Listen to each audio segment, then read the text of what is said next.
Suara lonceng gereja tua berdentang panjang bergema dari menara batu setinggi hampir 20 meter. Getarannya menggalun melewati atap-atap rumah berubin merah menelusup ke gang-gang sempit dan menyatu dengan hiruk-pikuk suara pasar kecil di depan halaman gereja. Hari itu adalah pesta pelindung paroki, sebuah perayaan iman yang ditunggu-tunggu setiap tahun oleh umat desa kecil di pesisir Jawa Tengah. Sejak pagi buta warga sudah sibuk mempersiapkan diri. Di sepanjang jalan menuju gereja tenda-tenda kain warna-warni ditegakkan. Ada yang menjual sate ayam dengan aroma asap yang menusuk hidung, ada pedagang kue kukur dan onde-onde yang manisnya mengundang anak-anak untuk berhenti. Bau dupa bercampur dengan wangi bunga melati yang dipasang di pintu gerbang gereja menciptakan suasana yang sekaligus sakral dan meriah. Anak-anak berlarian sambil tertawa, balon warna merah dan biru terikat di tangan mereka sesekali terlepas ke langit dan membuat mereka menjerit kecil. Para ibu mengenakan kebaya sederhana, rambut disanggul rapi, wajah mereka dihiasi senyum walau lelah setelah berhari-hari mempersiapkan akara.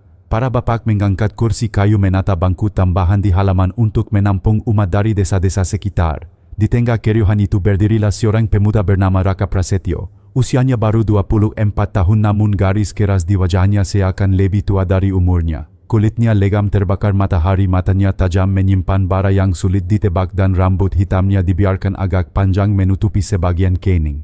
Di tangan kirinya sebatang rokok menggepul sementara tangan kanan bersandar pada batang pohon flamboyan tua yang berdiri gagah di dekat pagar gereja. Raka tidak ikut dalam perayaan. Ia hanya mengamati dari jauh, bibirnya melontarkan senyum miring yang lebih mirip ejekan ketimbang simpati. Warga yang melihatnya berbisik-bisik, sebagian memilih berpaling. Bagi mereka nama Raka identik dengan masalah balap liar di jalan desa, mabuk-mabukan di warung perkelahian antar kampung hingga kabar tentang pencurian kecil yang pernah menyeret namanya. Namun tak banyak yang benar-benar tahu kisah di balik sorot mata keras itu. Raka kehilangan ibunya ketika berusia 10 tahun. Ibunya meninggal mendadak karena sakit yang tak tertangani, meninggalkan luka yang tak pernah sembuh. Ayahnya seorang nelayan sederhana, lebih sering berada di laut berbulan-bulan daripada di rumah. Sejak itu Raka tumbuh tanpa bimbingan, terjerumus ke pergaulan yang salah dan menutup hatinya dengan lapisan kemarahan. Gereja Santo Yosef tempat akara berlangsung berdiri kokoh sejak zaman kolonial Belanda. Dinding-dinding batu tebalnya dihiasi lumut hijau, jendela kakak patri memantulkan cahaya matahari sore menciptakan korak warna-warni di lantai dalam. Bagi umat gereja itu adalah pusat iman sekaligus simbol persatuan. Namun bagi Raka bangunan itu hanya menghadirkan kenangan pahit. Ia pernah duduk di bangku paling belakang sambil menunggu ibunya yang tidak pernah kembali. Sejak hari itu ia tak lagi mau terlibat dalam kehidupan iman. Sementara itu prosesi kudus dimulai. Pastor paroki berjalan di depan mengangkat salib besar dengan penuh khidmat. Di belakangnya kelompok paduan suara anak-anak bernyanyi, suara mereka melengking jernih bagai burung pagi. Jemaat berbaris rapi, sebagian membawa lilin menyala, sebagian lagi mengangkat patung kecil Santo Pelindung di atas tandu yang dihiasi bunga. Sorak-sorai umat bercampur dengan doa menciptakan suasana yang membuat banyak orang meneteskan air mata haru. Namun di bawah pohon flamboyan itu Raka justru menghisap rokoknya dalam-dalam, menghembuskan asap ke udara dengan tatapan sinis. Semua ini hanya sandiwara gumamnya pelan hampir tak terdengar. Tak ada yang tahu bahwa di dalam hatinya ada niat tersembunyi. Malam nanti ketika perayaan usai dan suasana mulai lenggang, ia dan teman-temannya berencana membuat pertunjukan. Bagi mereka itu adalah cara menunjukkan kekuatan bahwa tak ada tempat, bahkan gereja sekalipun, yang bisa membuat mereka tunduk. Beberapa meter dari tempatnya berdiri 3 pemuda lain melirik ke arahnya. Mereka adalah kawan-kawan dekatnya Bayu Situbukekar dengan tatapan layar Tono yang selalu membawa pisau kecil di pinggang, dan Ilham, pemuda pendiam namun selalu mengikuti ke mana Raka pergi. Mereka menunggu isyarat dari Raka dan ketika tatapannya bertemu dengan mata mereka, sebuah anggukan kecil sudah kukup menjadi janji. Di langit sore awan kelabu berkumpul, angin laut bertiup lebih kencang membawa hawa lembab yang menempel di kulit. Burung-burung gereja berterbangan dari menara seolah merasakan sesuatu yang aneh. Sebagian orang menoleh ke langit khawatir hujan akan turun dan merusak perayaan. Tetapi bagi mereka hujan hanyalah gangguan kecil. Tak ada yang menduga bahwa badai yang sesungguhnya sedang menunggu di balik langkah seorang pemuda yang berdiri dengan rokok di tangannya. Raka menatap prosesi yang perlahan masuk ke dalam gereja. Matanya menggeras, tapi di sudut hatinya muncul rasa asing yang sulit ia akui, perasaan yang hampir mirip dengan kerinduan. Namun ia segera menggusirnya dengan tawa pendek yang pahit. Baginya kelembutan hati hanya akan membuat orang diinjak-injak. Dunia sudah cukup kejam dan ia memilih untuk melawan, bahkan jika itu berarti menghancurkan sesuatu yang dianggap suci oleh banyak orang. Malam itu belum tiba namun bayangan hitam sudah menggantung di atas desa kecil itu. Tidak hanya hujan yang akan turun melainkan juga sebuah peristiwa yang akan mengubah hidup Raka dan seluruh komunitas, sebuah titik balik yang tak seorang pun dapat bayangkan. Matahari sudah tenggelam di balik garis laut menyisakan cahaya jingga tipis yang perlahan memudar. Lampu-lampu minyak di halaman gereja mulai dinyalakan bercampur dengan sinar lampu neon yang dipasang seadanya di tiang bambu. Suasana perayaan semakin hangat, orang-orang berdesakan masuk ke dalam gereja sementara yang lain duduk di kursi-kursi tambahan di luar menunggu giliran misa malam dimulai. Di dalam udara penuh dengan aroma dupa yang dibakar, nyanyian kor terdengar merdu, jemaat khusyuk berdoa dan pastor berdiri di altar dengan wajah teduh. Semua tampak damai hingga pintu kayu besar tiba-tiba berderet keras lalu terbanting terbuka. 3 pemuda masuk dengan langkah kasar diikuti oleh Raka yang berjalan paling depan. Suara sepatu mereka menghentak lantai gereja kontras dengan suasana hening doa. Jemaat terdiam, beberapa anak kecil mulai meringkuk ketakutan di pelukan ibu mereka. Bayu bertubuh kekar mendorong bangku kayu hingga terjatuh dengan bunyi keras. Tono menyeringai jari-jarinya memainkan pisau kecil yang berkilat di bawah cahaya lilin. Ilham berdiri di belakang, wajahnya tegang namun tetap mengikuti gerakan kelompok. Dan di tengah mereka Raka berjalan dengan dada membusung, matanya menatap lurus ke arah salib besar yang tergantung di atas altar. Sudah cukup sandiwara ini, teriak Raka dengan suara lantang yang menggema di seluruh ruangan. Kalian semua berdoa kepada kayu mati, apa gunanya hidup tetap susah, laut tetap ganas, lapar tetap ada. Kalian buta perkaya padahal kosong. Suara teriakannya membuat seluruh jemaat kaku. Seorang ibu tua menjatuhkan rosarionya bergetar menunduk sambil bergumam doa. Pastor melangkah maju, wajahnya tetap tenang meski jelas ada kekhawatiran. Raka ukapnya dengan nada lembut namun tegas, ini rumah Allah. Jika hatimu marah, mari kita bicara di luar. Jangan rusak kedamaian umat. Raka tertawa, sini suaranya terdengar pahit. Damai-damai makam apa, waktu ibuku sakit kalian berdoa tapi dia mati juga.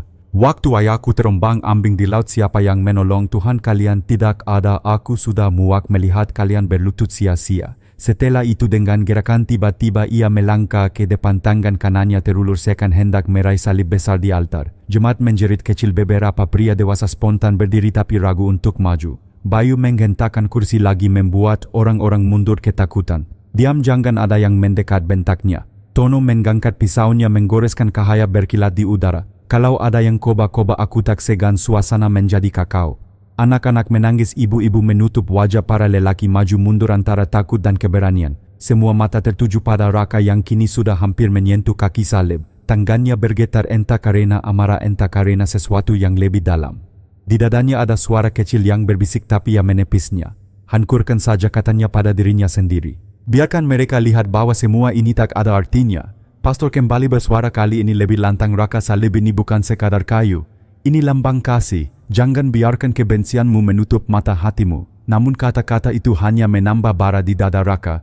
Ia menggeram, matanya merah. Dengan satu hentakan ia mensengkeram bagian bawah salib, mengkoba menggoyangnya. Lihatlah, teriaknya, hari ini aku buktikan semua ini cuma kayu tak berdaya. Tiba-tiba beruak suara keras terdengar. Lilin-lilin di altar bergoyang nyaris padam. Angin dingin entah dari mana menerpa ruangan. Kakak Patri bergetar memantulkan cahaya aneh. Jemaat serentak berteriak, sebagian berlutut ketakutan, sebagian lain tetap terpaku. Bayu mundur, setapak matanya membelalak. Apa-apaan ini, gumamnya. Tono yang tadinya perkaya diri kini wajahnya pucat, pisaunya bergetar di tangan. Ilham yang sejak awal gelisah langsung menjatuhkan pandangan ke lantai, tak berani menatap altar. Namun Raka tetap berkeras. Ia menarik lagi salib itu tapi tangannya terasa berat seolah menempel pada besi panas. Keringat dingin mulai membasahi pelipisnya. Suara-suara dalam hatinya beradu, satu menjerit marah, satu lagi berbisik penuh kerinduan. Di tengah kekacauan itu seorang anak kecil tiba-tiba bersuara lirik namun jelas, jangan mas. Itu salib mama dulu cium waktu meninggal. Raka terhenti. Kata-kata polos itu menusuk lebih dalam daripada teriakan siapapun. Wajah ibunya melintas dalam ingatannya, senyum lembut, tangan hangat yang dulu menuntunnya ke gereja. Seketika dadanya terasa sesak, tetapi gengsinya menahan. Ia menggeraskan rahang menoleh ke arah jemaat yang gemetar. Aku tidak peduli, semua ini belum sempat ia menyelesaikan kata-kata. Sebuah cahaya aneh memangkar dari arah salib. Bukan cahaya lampu, bukan kilat hujan. Cahaya itu lembut namun kuat, berwarna kemasan, membuat seluruh ruangan terhenti seolah waktu membegu. Jemaat menutup mata, beberapa menjerit, ya Tuhan. Pastor menjatuhkan lutut, suaranya gemetar. Kiri Eleison Raka terpaku. Tangannya yang menempel di salib mendadak lemas. Lututnya gemetar, tubuhnya tak kuasa menahan beban yang tak terlihat. Dan untuk pertama kalinya sejak bertahun-tahun ia jatuh berlutut, bukan karena paksaan melainkan karena sebuah kuasa yang melampaui dirinya. Hening, hanya suara detak jantung yang terdengar di telinganya sendiri. Bayu menatap tak perkaya. Tono menjatuhkan pisaunya terdengar berdering di lantai. Ilham berlari keluar, wajahnya pucat pasi. Jemaat meski masih gemetar menyadari sesuatu sedang terjadi.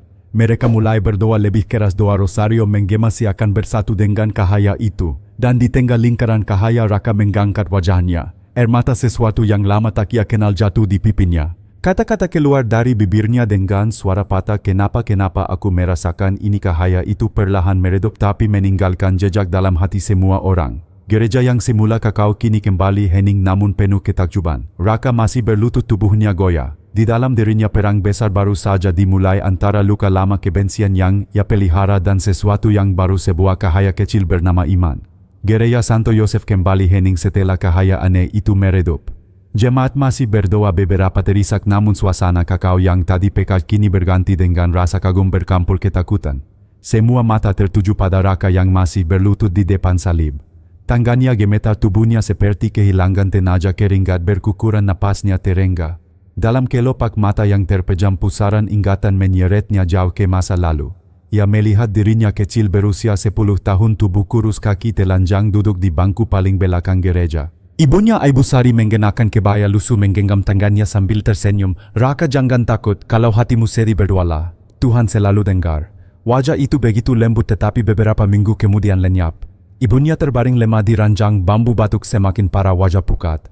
Malam terakhir ia duduk di samping ibunya mendengar napas berat sementara para tetangga mendaraskan rosario di ruang depan. Nak, jangan tinggalkan doa, apapun yang terjadi. Suara lirih itu menjadi yang terakhir sebelum sunyi abadi mengambil alih.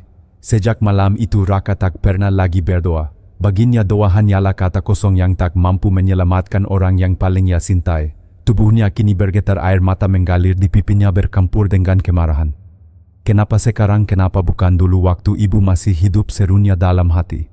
Ia mencoba bangkit tetapi lututnya seperti terpaku di lantai. Dalam kepalanya suara-suara beradu. Suara keras dan gelap berbisik, semua ini tipuan. Jangan percaya cahaya. Kau sudah kuat tanpa mereka. Ingat sakitnya, ingat penghinaan. Hancurkan saja semua ini. Suara lain lembut tapi jelas menjawab. Raka, ibumu tidak pernah pergi. Dia masih ada dalam doa yang kau tolak. Jangan biarkan kebencian menutup hatimu. Kau tahu hatimu rindu damai. Kedua suara itu membuat kepalanya berdenyut. Ia menekan telinga dengan kedua tangan, berteriak lirih, diam-diam kalian semua. Bayu yang berdiri di dekat pintu melangkah maju kemas sekaligus bingung. Rak, ayo pergi, ini bukan tempat kita. Kau lihat sendiri ada yang aneh di sini. Tono tertegun, pisau di tangannya terjatuh. Ia melirik Raka dengan wajah takut. Jangan teruskan, Rak. Aku nggak sanggup. Tetapi Raka tidak mendengar mereka. Ia terjebak dalam pusaran batinnya sendiri. Bayangkan masa remaja mungkul, ia dipukul oleh ayahnya yang mabuk saat pulang dari laut, dituduh sebagai anak pembangkang. Ia ingat tatapan warga desa yang selalu curiga seakannya hanya beban. Malam-malam sepi di pantai dengan botol arak murah di tangan mencoba melupakan rasa sakit. Semua menyatu membuat hatinya keras. Aku dibentuk oleh penderitaan. Kalau Tuhan ada, kenapa aku dibiarkan begini, pikirnya. Lalu terdengar lagi suara lembut yang anehnya begitu akrab. Anakku, aku selalu ada di dekatmu. Kau yang menutup pintu, bukan aku. Suara itu membuat dadanya sesak. Ia teringat ibunya lagi, terutama kalimat terakhir yang dulu ia anggap kosong. Jangan tinggalkan doa. Pastor yang sejak tadi berlutut bangkit mendekati Raka. Raka, aku tahu hatimu penuh luka. Kau merasa ditinggalkan. Tapi Tuhan tidak pernah jauh. Kadang ia hadir justru di dalam air matamu. Raka menoleh, matanya merah, wajahnya penuh air mata dan keringat. Diam, jangan bicara seakan kau tahu hidupku. Kau tidak ada ketika aku kehilangan segalanya. Pastor melangkah lebih dekat. Benar, aku tidak ada. Tapi dia ada. Kau yang menolak melihatnya. Kata-kata itu menusuk. Raka jatuh tersungkur, wajahnya menempel di lantai. Jemaat mulai berani mendekat. Beberapa masih berdoa keras, rosario di tangan bergetar. Gereja itu berubah menjadi medan pertempuran rohani. Bukan hanya tubuh Raka yang jatuh, melainkan jiwanya yang sedang dipertaruhkan.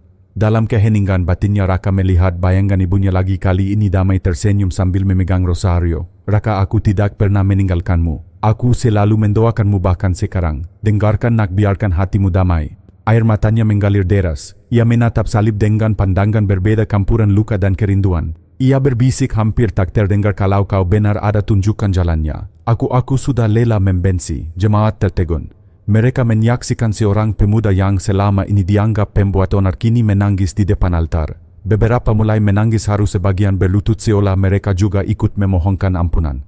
Bayu yang biasanya tak takut siapapun kini menunduk, wajahnya pucat. Aku nggak ngerti rak apa yang terjadi sama kau. Tono duduk terkulai di bangku terdekat, tangannya gemetar. Aku nggak mau lagi ikut hal begini.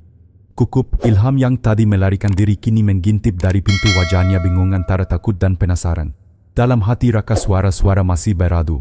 Kebencian lama berteriak, bangkit, jangan percaya kau hanya dipermainkan, tapi cahaya kecil dalam dirinya terus berbisik, tinggalkan semuanya. Kau berharga, luka bukan akhir dari segalanya. Dengan napas berat Raka menekan dahinya ke lantai, berteriak lirik, kalau memang kau nyata ampuni aku. Hening menyelimuti ruangan. Jemaat terdiam, hanya terdengar isakan tangis. Pastor mendekat meletakkan tangannya di bahu Raka. Anakku, pintu Tuhan selalu terbuka. Kau hanya perlu melangkah masuk. Raka menutup mata, membiarkan air matanya jatuh tanpa malu. Untuk pertama kalinya dalam hidupnya, ia tidak lagi merasa sendirian. Malam semakin larut. Hujan tipis mulai turun menggetuk atap seng rumah-rumah di sekitar gereja. Di dalam suasana perlahan mereda setelah ledakan emosi yang mengguncang semua orang. Jemaat masih berlutut, beberapa berdoa lirih, sementara pastor berdiri tak jauh dari Raka yang masih menunduk tubuhnya lunglai, wajahnya basah oleh air mata. Tiba-tiba dari luar terdengar suara gaduh. Suara motor meraung, teriakan kasar memeka keheningan. Bayu menoleh ke arah pintu dengan wajah tegang. Itu anak-anak dari kampung sebelah, gumamnya dengan nada getir. Tono meneguk ludah, wajahnya pucat. Ilham yang masih berdiri di ambang pintu langsung melangkah mundur. Benar saja, beberapa menit kemudian pintu gereja digedor keras dari luar. Hei, bukan kami tahu kalian di dalam, teriak seseorang dengan suara mabuk. Jemaat terlonjak, ketakutan kembali merebak. Beberapa lelaki dewasa mencoba mengunci pintu lebih rapat, namun suara pukulan dari luar semakin kuat. Bayu menatap Raka seolah meminta arahan. Raka, apa yang harus kita lakukan? Mereka datang rame-rame. Kalau masuk hancur semua. Raka terdiam, dadanya masih naik turun. Dalam benaknya suara lama kembali berbisik, ini kesempatanmu kabur. Biarkan mereka rusak semuanya. Kau tak punya tanggung jawab apapun. Namun bayangkan ibunya kembali mungkul senyum lembut dengan rosario di tangan. Nak, jangan tinggalkan doa. Jangan biarkan kebencian berkuasa. Raka menggepalkan tangan. Untuk pertama kalinya dalam hidupnya ia merasa harus berdiri, bukan demi gengsi, bukan demi amarah, tetapi demi melindungi sesuatu yang lebih besar daripada dirinya. Ia bangkit perlahan, kakinya masih goyah tetapi sorot matanya berbeda. Jemaat yang melihatnya seolah tak percaya. Pemuda yang barusan ingin merobohkan salib kini berdiri di depan pintu gereja. Pintu kembali digedor. Suara tawa kasar terdengar, lalu kursi kayu dilempar dari jendela, KKPK berhamburan. Anak-anak menangis, para ibu menjerit. Beberapa orang pria desa ingin maju tapi jelas ragu menghadapi sekelompok pemuda mabuk bersenjata. Raka menoleh pada pastor. Romo, biar saya yang keluar. Pastor terkejut. Raka, itu berbahaya. Kau bisa, aku sudah terlalu lama jadi sumber ketakutan. Biarkan malam ini aku jadi perisai. Tanpa menunggu jawaban, ia mendorong pintu setengah terbuka dan melangkah keluar meski hujan semakin deras. Di luar lebih dari 10 pemuda berdiri dengan botol arak, rantai besi dan kayu panjang. Mereka kaget melihat Raka yang keluar lebih dulu. Pemimpin mereka seorang pria berperawakan tinggi bernama Surya menyeringai, "Lo ini si Raka, kukira kau di dalam pura-pura alim. Apa sekarang kau jadi penjaga gereja?" Tawa kasar meledak, beberapa botol diangkat tinggi. Bayu dan Tono berdiri di belakang Raka, wajah gamang. Ilham sembunyi di balik tembok, matanya bergetar. Raka maju selangkah menatap tajam Surya. "Kalau kalian mau bikin rusuh, hadapi aku dulu." Tawa mereka mereda sejenak. Surya menggangkat alis. "Kau bukankah kau yang ngajarin kami bikin ono dulu? Sekarang sok pahlawan dulu, aku salah. Sekarang aku nggak akan biarkan kalian sentuh mereka," jawab Raka mantap menunjuk ke arah gereja di belakangnya. Suasana menegang. Hujan menetes deras menyapu wajah-wajah tegang. Salah satu pemuda maju menggayungkan rantai. Raka menahan dengan lengannya meski perih luar biasa terasa. Ia menendang balik membuat pemuda itu jatuh. Sorak-sorai marah peka sekelompok pemuda lain hendak menyerbu. Bayu maju mendampinginya. "Kalau kau nekat, aku ikut," Raktono meski ketakutan menggertakkan gigi dan ikut berdiri. Jemaat di dalam melihat dari jendela yang peka, timbul sorakan doa. Suara Ave Maria terdengar semakin keras menutupi suara hujan. Pertarungan singkat peka di depan gereja. Raka berkelahi dengan tenaga seadanya, tubuhnya basah kuyup, luka di lengan mengukur darah. Bayu menggayungkan kursi, Tono menangkis dengan kayu. Namun jumlah lawan terlalu banyak. Surya maju dengan batang besi menghantam ke arah Raka. Saat itu kilat menyambar cahayanya menerangi seluruh halaman. Dalam sekejap Raka berdiri tegak menatap lurus ke arah Surya, sorot matanya menyala. Suara gemuruh doa dari dalam gereja mengiringi langkahnya. Surya mendadak terhenti, matanya goyah seolah ada sesuatu yang membuatnya ragu. Surya teriak Raka di tengah hujan deras. "Aku tahu rasa sakitmu, aku tahu hidup keras. Tapi jangan rusak rumah doa, jangan ulangi kesalahanku." Kata-kata itu menusuk. Surya terdiam, genggamannya pada besi melemah. Hujan semakin deras memandikan semua yang ada di sana. Pemuda-pemuda lain mulai mundur, wajah mereka bingung. Pastor akhirnya keluar membawa lilin besar yang tetap menyala meski hujan mengguyur. Anak-anak kukup, malam ini bukan malam kehancuran tapi malam pertobatan. Suasana mendadak berubah. Sorakan marah berganti bisikan. Surya menatap Raka lama lalu melempar batang besi ke tanah. Dasar gila. Tapi kali ini aku mundur. Ia berbalik diikuti para pemuda lain meninggalkan halaman gereja. Hujan masih turun namun kini terasa seperti air pemurnian. Raka terkulai tubuhnya lelah, darah bercampur. Air hujan menggalir di lengannya. Jemaat berhamburan keluar, beberapa pria memapanya, para ibu menangis lega. Pastor menatap Raka dengan mata berkaka-kaka. Anakku, malam ini kau bukan lagi perusak. Kau telah menjadi penjaga. Raka menunduk, suaranya serak. Aku tidak tahu apa aku pantas, tapi aku tahu aku tidak ingin kembali ke kegelapan itu. Sorak syukur menggema, doa-doa menggalun, dan di tengah hujan yang semakin reda lahirlah sebuah kisah baru. Dari yang pernah berniat menghancurkan Raka kini berdiri sebagai pelindung iman dan komunitas. Hujan perlahan mereda menyisakan tetes-tetes air yang menuruni kaca jendela gereja. Udara malam terasa sejuk meski masih berat oleh aroma tanah basah. Jemaat yang tadi ketakutan kini mulai keluar dari pintu, wajah mereka penuh campuran lega dan takjub. Raka masih terduduk di tangga depan gereja, tubuhnya lelah, darah bercampur, air hujan menetes dari lengannya. Bayu dan Tono menopangnya sementara pastor berdiri di dekatnya dengan wajah penuh syukur. Ketika semua mengira peristiwa itu sudah usai, tiba-tiba angin lembut berhembus membawa aroma bunga mawar yang begitu kuat. Semua orang spontan menoleh saling bertanya-tanya. Tidak ada kebun mawar di desa pesisir itu, apalagi di sekitar gereja. Namun wangi itu nyata menembus hidung setiap orang, membuat dada mereka terasa hangat. Apakah kalian mencium itu, bisik seorang ibu. Jemaat lain mengangguk, mata mereka berkaka-kaka. Langit yang masih diselimuti awan kelabu tiba-tiba terbuka sedikit. Dari sela awan sebuah cahaya kemasan turun memangkar tepat ke arah salib di puncak menara gereja. Cahaya itu tidak menyilaukan melainkan lembut namun begitu kuat hingga membuat semua orang terdiam. Salib yang biasanya redup kini berkilau terang seolah menyala dari dalam. Raka mendongak matanya tak berkedip. Kilauan itu jatuh tepat di wajahnya membuat seluruh tubuhnya terasa hangat. Luka di lengannya yang tadi perih perlahan berhenti mengeluarkan darah, kulitnya terasa kering seperti ada tangan halus yang menyentuh dan menyembuhkan. Ia terperanjat memandang lengannya lalu menatap pastor dengan wajah bingung. Pastor hanya tersenyum, matanya penuh air mata syukur. Ini tidak mungkin, gumam Raka lirih. Namun keajaiban belum berhenti. Tiba-tiba seorang anak kecil yang sejak tadi menangis keras mendekat bersama ibunya.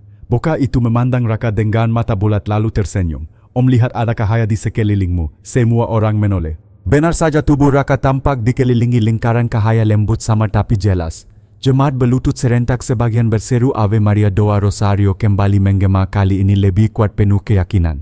Suara kiri Ellison bercampur dengan isak tangis menciptakan atmosfer yang membuat bulu kuduk berdiri. Orang-orang yang tadinya ragu kini meneteskan air mata merasakan iman mereka diperbarui. Bayu menatap Raka, suaranya bergetar. Raka, aku enggak tahu harus bilang apa, tapi aku yakin ini tanda. Kau dipilih bukan untuk menghancurkan tapi untuk melindungi. Tono yang biasanya keras kepala kini menangis terisak. Selama ini kita salah jalan. Tuhan tunjukkan lewatmu, Rak. Aku ingin berubah. Ilham yang sejak tadi berdiri jauh akhirnya maju dengan langkah gontai. Ia berlutut di depan Raka menunduk. Maafkan aku ikut salah. Aku juga ingin mulai baru. Raka terdiam, dadanya sesak oleh emosi. Ia memandang ke langit, cahaya masih terpangkat, wangi mawar masih memenuhi udara. Hatinya yang dulu penuh hampa kini terasa dipenuhi sesuatu yang belum pernah ia alami, damai. Ia menutup mata membiarkan air mata jatuh tanpa malu. Pastor mengangkat tangannya berseru, tentang malam ini kita semua menjadi saksi Tuhan bekerja di tengah kita. Seorang anak yang tersesat kini dipanggil menjadi penjaga. Mari kita bersyukur, mari kita hidup dalam iman yang diperbarui, sorak doa meledak. Jemaat menyanyikan lagu pujian, suara mereka bercampur dengan suara jangkrik malam dan gemerisik air hujan sisa.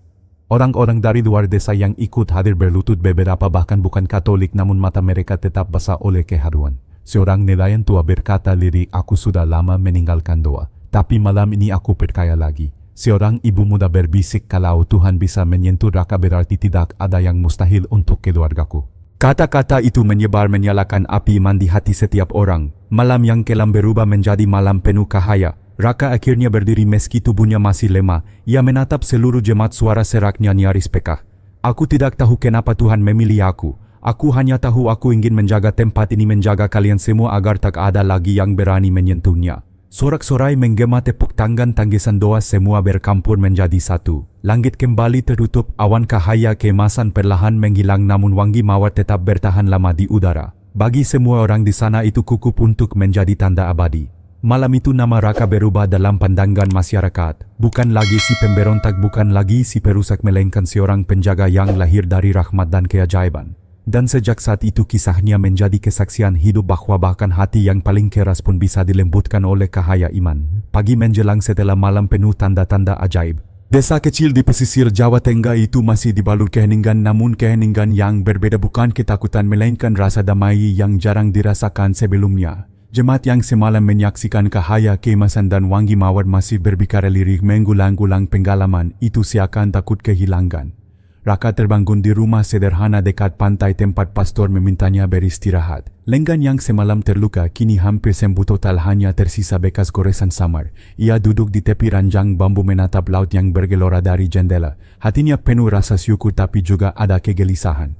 Dalam diam ia bergumam, apakah aku sungguh pantas atau hanya dipakai sebentar lalu dilupakan. Tak lama kemudian Bayu dan Tono datang. Wajah mereka tampak berbeda, lebih tenang, lebih bersinar. Bayu menepuk bahu Raka. Raka, orang-orang desa sekarang bicara tentangmu. Mereka bilang kau penyelamat. Mereka ingin kau ikut menjaga gereja. Tono menambahkan dengan suara pelan, tapi aku dengar Surya tidak tinggal diam. Dia malu besar semalam. Dia bilang akan kembali kali ini dengan lebih banyak orang.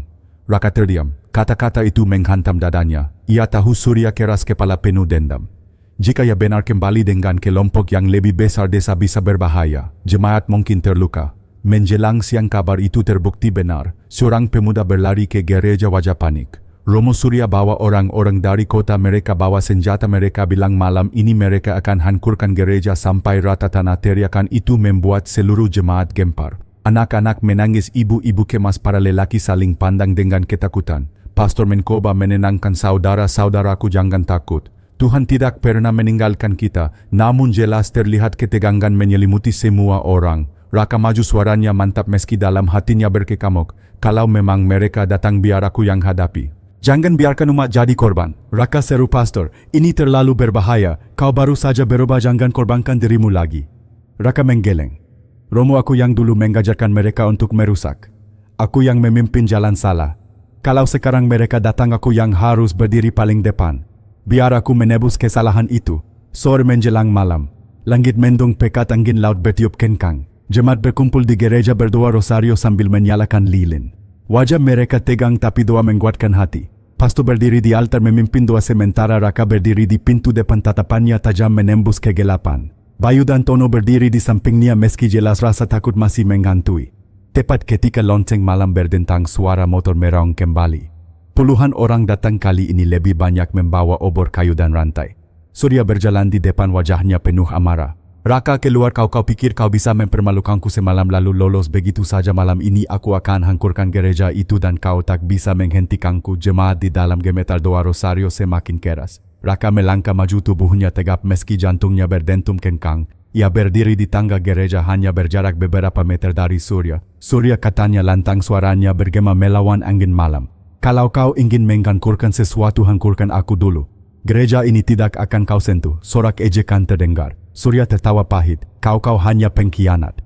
Dulu kau bersama kami, sekarang sok jadi pahlawan. Aku memang salah di masa lalu, jawab Raka. Tapi malam ini aku memilih benar. Aku tidak akan biarkan kau bawa desa ini ke kegelapan lagi. Surya meraung marah mengangkat rantai besi. Serang, teriaknya. Puluhan orang berlari maju. Bayu dan Tono hendak bertarung tapi Raka mengangkat tangan menahan mereka. Jangan, biar aku. Ia melangkah maju dan pada saat itu sesuatu terjadi. Langit yang mendung tiba-tiba tersibak, bulan purnama mengkul di antara awan, cahayanya jatuh tepat ke halaman gereja. Angin berhenti, udara mendadak hening. Jemaat terdiam, para penyerang pun melambat langkahnya. Dari arah menara lonceng gereja berdentang keras, padahal tak ada yang memukul. Suara itu memeka malam, disusul aroma bunga mawar yang kembali memenuhi udara. Cahaya bulan semakin terang menyorot Raka yang berdiri tegak, wajahnya bersinar. Surya terhenti, rantai di tangannya bergetar. Orang-orang di belakangnya mundur selangkah ketakutan. Apa-apa ini, gumam salah satu dari mereka. Raka menatap lurus pada Surya. Ini bukan aku, Surya. Ini tanda bahwa kita semua dipanggil untuk berhenti. Aku pernah sepertimu, penuh amarah, penuh dendam. Tapi lihatlah, tidak ada kebencian yang bisa menang melawan cahaya. Suara Raka terdengar jelas seperti diperkuat oleh gema dari langit. Dua rosario di dalam gereja semakin keras menyatu dengan detak lonceng. Surya goyah wajahnya memukat. Ia menjatuhkan rantai lalu menutup wajah dengan kedua tangan. Aku tidak tahan lagi, katanya dengan suara gemetar. Orang-orang lain menjatuhkan senjata mereka, sebagian berlutut di tanah. Raka mendekat meletakkan tangannya di bahu Surya. Saudaraku kukup, jangan biarkan kebencian menghancurkanmu seperti dulu hampir menghancurkanku. Air mata mengalir di wajah Surya. Ia jatuh berlutut di depan tangga gereja, tubuhnya terguncang. Orang-orang yang bersamanya ikut terduduk, beberapa menangis, sebagian hanya menunduk diam. Jemaat bersorak, tapi bukan sorak kemenangan melainkan sorak syukur. Mereka keluar dari gereja menyalakan lilin mengelilingi halaman. Doa syukur bergema di malam itu bercampur dengan aroma mawar dan cahaya bulan. Raka berdiri di tengah-tengah mereka, tubuhnya lelah tetapi jiwanya dipenuhi damai. Ia tahu hujan besar sudah datang dan ia telah memilih jalan yang benar. Malam itu ia bukan hanya penyelamat gereja tetapi juga jembatan pertobatan bagi musuhnya. Pagi yang bening perlahan turun di desa pesisir itu. Sisa hujan semalam meninggalkan aroma tanah basah yang menenangkan, sementara sinar matahari memantul di genangan air di halaman gereja. Warga berdatangan membawa sapu kain pel dan termos kopi. Mereka tertawa kecil di sela, rasa lelah menambal kakak yang pekak menegakkan bangku yang terjungkal dan menata kembali bongga-bongga di altar. Di dekat pintu Raka bekerja bersama para pemuda mengganti kakak jendela dengan hati-hati. Tangan yang semalam berdarah kini sudah kering, hanya meninggalkan garis tipis memanjang di lengan kirinya, tanda bahwa malam-malam gelap bisa dilewati. Bayu datang membawa roti pisang hangat. Sarapan dulu, penjaga seluruhnya. Tono terkekeh menyenggol bahu Raka. Raka menggeleng sambil tersenyum kanggung. Jangan panggil aku begitu, katanya meski senyum itu tak bisa ia sembunyikan. Di dalam gereja pastor memeriksa daftar kerusakan, mencatat apa yang perlu diperbaiki dan sesekali menatap Raka dengan pandangan penuh lega. Menjelang siang beberapa orang berdiri di tepi jalan desa. Surya mungkul bukan lagi dengan langkah menantang melainkan pelan dan ragu. Di belakangnya ada beberapa pemuda yang semalam ikut membuat onar. Mereka tidak membawa senjata, hanya topi di genggaman kepala tertunduk. Suasana mendadak hening. Para ibu berhenti menyapu anak-anak, mendekap erat tas kecil mereka. Para bapak menahan napas. Surya berhenti beberapa meter dari pintu gereja, menatap Raka lama sekali lalu berkata dengan suara serak, aku datang untuk meminta maaf. Semalam aku melihat sesuatu yang tak bisa kupahami. Aku tidak mau lagi hidup dalam amarah. Tak ada tepuk tangan, tak ada sorakan. Hanya detik-detik yang jatuh perlahan. Raka melangkah maju. Wajahnya tidak menunjukkan kemenangan, tidak pula penghinaan. Hanya ketegasan yang tenang. Ia menggulurkan tangan. Surya menatapnya ragu sesaat lalu meraihnya. Genggaman mereka kuat lama, seakan dua batu karang yang selama ini saling menghantam akhirnya menemukan cara untuk berdiri berdampingan menahan ombak. Seorang ibu mulai terisak. Pastor mendekat dan berkata, mari kita mulai lagi sebagai saudara. Sore itu para pemuda menukar amarah dengan palu paku dan kat. Surya memanjat tangga bambu untuk memasang kembali salib kecil di jendela. Bayu menahan tangga dari bawah. Tono mengukur bingkai kakak Ilham yang semalam lebih banyak bersembunyi, kini memengguti pekahan kakak hingga ke sudut-sudut terdalam. Raka berjalan menggitari gereja, memeriksa setiap pekerjaan. Di lorong dekat sakristi seorang anak kecil berhenti menggernyit. Om, wangi mawar lagi, katanya sambil menunjuk dinding batu tua di samping lemari jubah. Raka mendekat. Benar hembusan wangi mawar tipis samar tapi jelas. Dinding batu itu tampak biasa, namun di salah satu sambungannya ada retakan kecil tak lebih lebar dari ujung kuku. Ambilkan senter, kata Raka pada Ilham. Mereka menyinari kelah itu, menemukan rongga kecil di baliknya. Batu tua sering menyisakan ruang, tetapi yang satu ini terasa sengaja. Raka menempelkan telinga mendengar keheningan yang berbeda. Ia meraba garis mortar menyentuh tonjolan kecil di sisi bawah. Klik, batu itu bergeser beberapa milimeter. Dengan hati-hati mereka mengkongkel bagian tepinya. Batu keluar seperti penutup kotak yang lama tertidur. Di dalam rongga ada sebuah kotak kaleng usang berwarna perak kusam terikat pita kain yang sudah memudar. Saat tutupnya dibuka, wangi mawar menyeruak lebih kuat, seakan terkurung bertahun-tahun lalu kini bebas. Di dalamnya terbaring sebuah rosario kayu yang hangat, disentuh selembar foto lama seorang perempuan tersenyum sambil menggendong seorang bocah laki-laki dan sepukuk surat terlipat rapi. Tangan Raka bergetar melihat foto itu. Perempuan itu adalah ibunya. Pastor menatapnya memberi isyarat agar ia sendiri yang membuka surat. Tinta memang memudar tapi huruf-huruf masih jelas. Untuk Raka, anakku. Raka menelan ludah, bibirnya bergetar. Ia membaka lantang, suara tertahan-tahan. Jika suatu hari lonceng gereja berdentang tanpa ada yang menarik, ketahuilah itu tanda waktumu pulang telah tiba. Jangan biarkan luka menutup matamu, nak. Kau tidak dilahirkan untuk menghancurkan tetapi untuk menjaga. Aku menitipkanmu kepada Bapa di surga, kepada Santo Yosef dan kepada umat di sini. Jika kau menemukan surat ini, berdirilah kembali, bukan di balik bayang-bayang tetapi di depan pintu sebagai penjaga. Tertanda Sari, Gereja Hening. Hanya terdengar napas yang keluar pelan dari dada setiap orang. Mata Raka basah namun garis rahangnya tegas. Ia menatap rosario kayu itu, merasakan hangat yang tak mungkin berasal dari kayu setua itu. Ibu, kau sudah menuliskan jalan ini jauh sebelum aku tersesat, bisiknya. Pastor memejamkan mata lalu berukap, surat ini dititipkan ke pastor paroki terdahulu, rupanya disembunyikan di sini untuk dibuka pada waktunya. Dan semalam lonceng memang berdentang tanpa ada yang menarik. Twist itu merambat ke seluruh hati. Mukjizat semalam bukan hanya jawaban atas ketakutan tetapi juga kunci yang membuka pesan lama seorang ibu. Raka mengangkat rosario itu dan menciumnya. Ia menatap umat, menatap Surya Bayu Tono Ilham lalu berkata dengan suara mantap, mulai hari ini aku tinggal di sini. Aku akan menjaga pintu ini, menyalakan lampu ini dan menjaga kalian. Bukan karena aku pantas tetapi karena aku dipanggil. Orang-orang menahan air mata lalu tepuk tangan peka perlahan seperti ombak yang retak rapi di bibir pantai. Surya mengangguk, aku akan menyelesaikan semua jendela. Dan jika kau izinkan aku ingin ikut ronda malam. Bayu menimpali kita buat ronda iman, bukan hanya menjaga gedung tapi menjaga anak-anak muda agar tidak tersesat seperti kita dulu. Tono mengusulkan bengkel kecil di halaman belakang untuk mengajar anak-anak remaja bekerja dengan kayu dan besi. Ilham menambahkan, dan kita bisa masak bubur tiap malam Jumat untuk siapa saja yang butuh makan. Senja perlahan turun menyalakan warna emas di tepi awan. Raka naik ke menara menarik tali lonceng.